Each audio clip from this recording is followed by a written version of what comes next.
three most highly effective study techniques which I have came across and also used by myself and have found it really very effective for me. So these three concepts, first one is by Jordan Peterson, second one is recommended and used by Richard Feynman, and third study technique is by Carl Newport. So let's start with the Jordan Peterson study method. How did he study, or how did he recommend us to study, the university students to study? So his study method consists of the three steps. First is read the concept, any of the topic, any of the subject of for that matter that you want to learn. All you have to do is read it thoroughly with the focus. So it can be of just like one paragraph or just the definition of that particular concept, but read it with all focus. And the second step is that close the book, the material or the book which you have read that concept from, just close it. And then the third one is to assemble the information that you have gathered or you already know about that particular concept and currently have read it. Just assemble all of this and just write down in that page or a notebook. Just write it down, summarize it, the whole information, assemble it. And then after assembling, writing it down, whatever you know about that the concept which you have read, all you have to do is compare that particular concept to the material or to the answer or to the thing you have wrote in your notebook on the page. Now compare it. Compare the material you have read the concept from and the page or a notebook which you have written it down in your own language. Just compare those two and analyze what you have missed out or what you have not understand.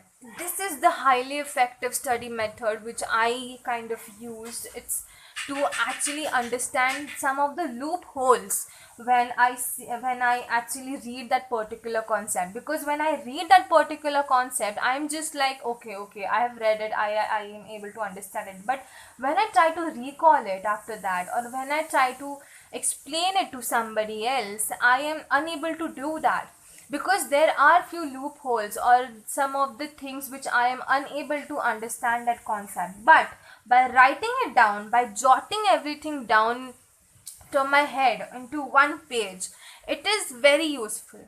In fact, you can use this pages or a notebook which you have jotted down to kind of organize your notes and make it more simple for you to understand it and go through it, because the thing you write in the notebook or the page, you have writing it in your own words, and that is really very very important and very useful to actually to know how much our understanding about that concept is and how effectively we can explain it to somebody else.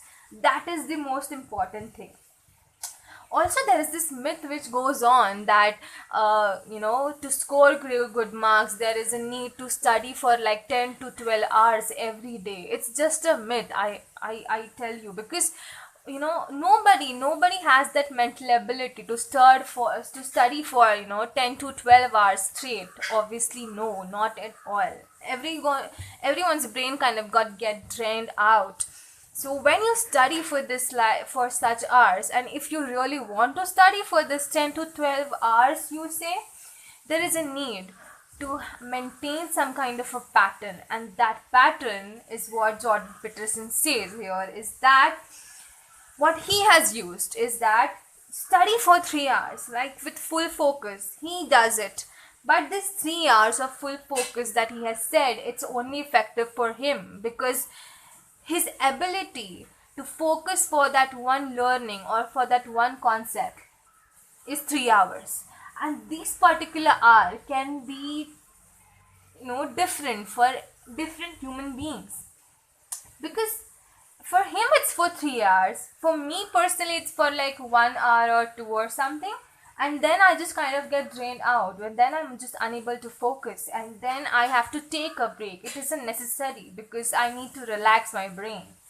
So that's what he does. 3 hours of focus of study and then 1 hour of sleep. The sleep and the meditation is the highly effective thing to actually relax your mind, to relax your brain, so just to be more energetic. Now, the second study technique is recommended by Carl Newport to understand the deep learning process.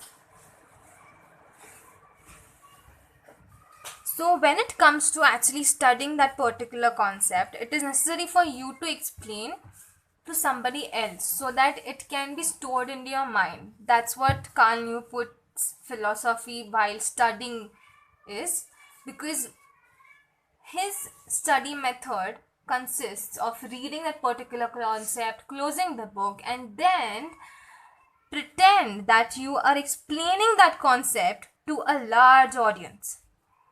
Just pretend. It can be in your home itself, it can be in your own study room or study table, where you are just kind of in your head, you can see that only the large audience is kind of listening to you. You are on the stage and now you have to kind of explain that particular concept to this large audience. How are you going to explain it? How are you going to make it simplified that each particular person sitting in that audience is able to understand what you're saying? So this is kind of a trick where you actually analyze the critical thinking, and then when you actually analyze how can you simplify that particular concept, it would be better understand by yourself as well. So when you pretend that you are explaining it to somebody else, you will also understand where are you lacking. It will enhance your communication skills. It will help you to actually develop that speaking ability.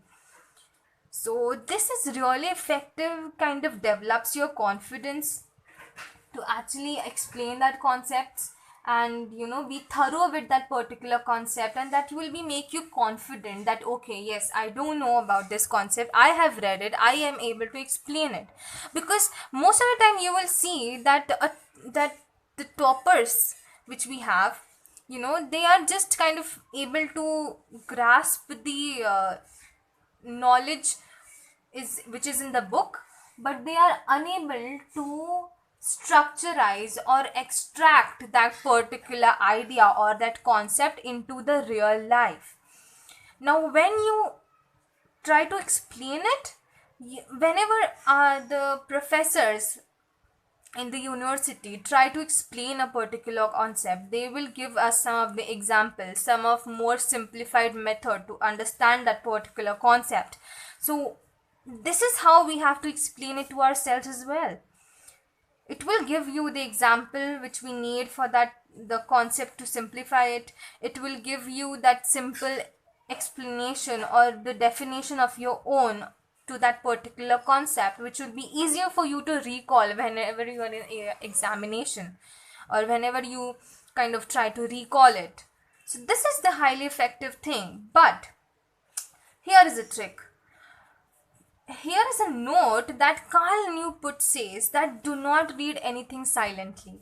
It is very much important, because whenever you read silently, you in your head, you just kind of read it. Maybe at some point you are just kind of reading it just for the sake of reading it, because you just have to sit for the study, but you aren't being deeply productive while studying or learning that particular concept. So that will kind of you will be left out while into the learnings, into the new learnings. It won't give you that deep work or the deep thinking of that particular concept when you read that in your mind itself. Read it loud, let everybody understand, read it. There is also other techniques to understand or to deep learning, is that meet with a classmate and challenge each other with questions, or write an essay on major topics from memory. Here, when you decide to learn that concept or a subject very deeply, it kind of always takes that effort to test yourself, where you stand, where you lack in that, to understand that concept and to implement that in real life. So to know about all of these things, you can tell your friends or your classmates or your batchmates and challenge them with the learned concept and write an essay on the major topics.